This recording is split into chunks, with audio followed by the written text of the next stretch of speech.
sinabi sa Bibliang panahong mapanganib. Bigla na lang may sasabog, bigla na lang may papatayin, may magpapakamatay, may mamamaril.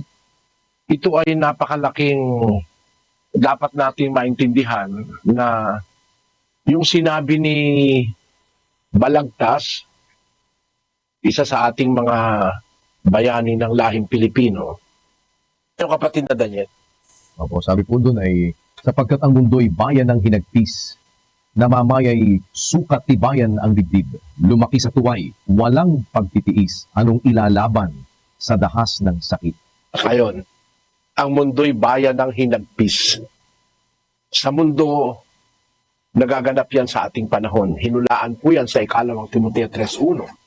Datapwat alamin mo ito na sa mga huling araw ay darating ang mga panahong mapanganib, sapagkat ang mga tao'y magiging maibigin sa kanilang sarili, maibigin sa salapi, mayayabang, mga mapagmalaki, mapagtungayaw, masuwayin sa mga magulang, mga walang pasalamat, mga walang kabanalan, walang katutubong pag-ibig, mga walang paglulubag, mga palabintangin, mga walang pagpipigil sa sarili, mga mabangis, hindi mga maibigin sa mabuti, mga lilo, mga matitigas ang ulo, mga palalo, mga maibigin sa kalayawan kaysa mga maibigin sa Diyos.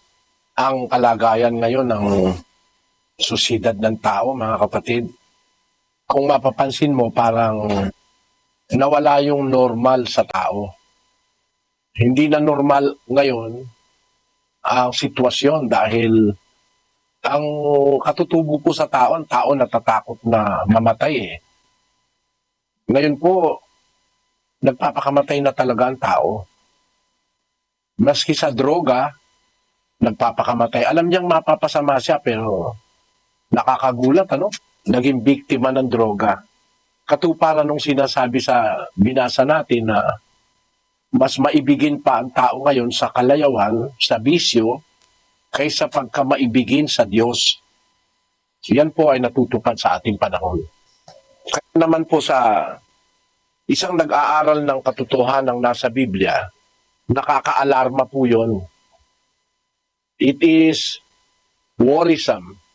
It's alarming to observe the gravity of deception that is happening in our times.